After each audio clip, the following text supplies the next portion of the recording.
All right, here we go. If I was going to use a whiteboard to practice my letters, I would find something about the width that I want to use as a ruler. This is just a piece of foam that I had laying around. It's going to give me a line. Easy way to do it. Line on each side of it. We come back. I've got the narrow markers here. I don't have any wide tip markers. Nothing has to be perfect. Just make you some lines. Okay, parallel lines. And then you're going to box them off.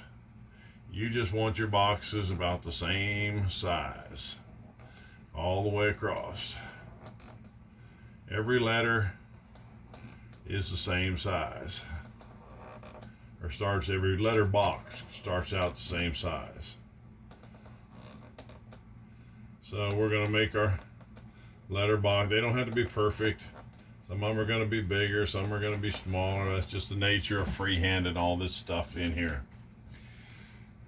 So you got your letter boxes, and then we're going to start with our lettering. Our first letter is going to be A. You'll make it with, since I've got a narrow marker, see, I have to go a little wide.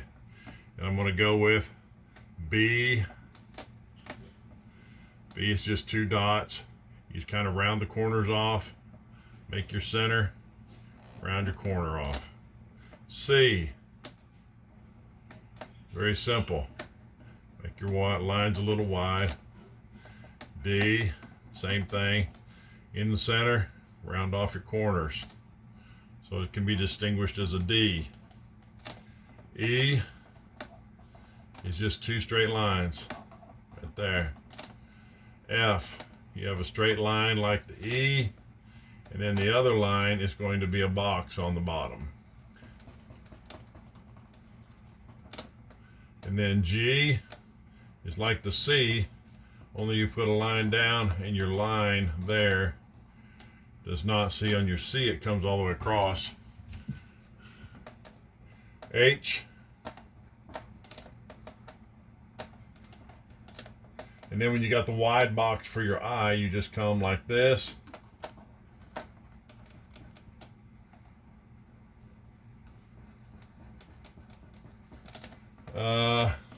J, I don't do very many J's, but it's going to be something like this. The marker's running out of ink. K, like the H, only you put your center in it. L,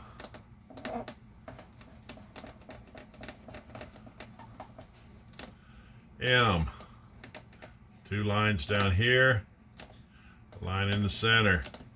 N, very simple.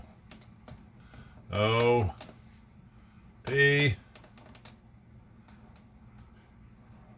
box it in.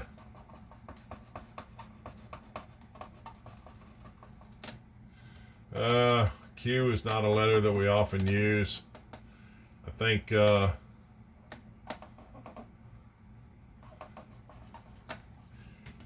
don't look right. But anyway, R,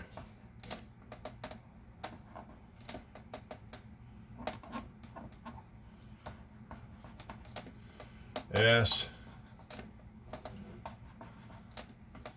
T, like the I, only come all the way down.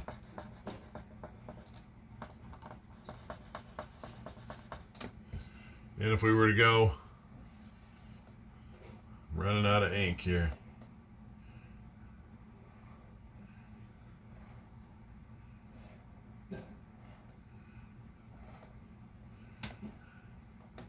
U, V is like the U, only you round off the corners down here. W is the M upside down. X,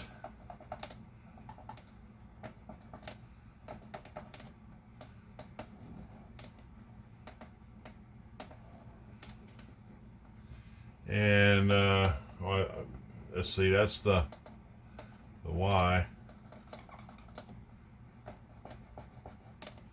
And then your Z is going to be like your S, only backwards. I guess you could do a little something there to make it look a little more like it. That's how I do it on a whiteboard, and that's doing it with a narrow tip marker.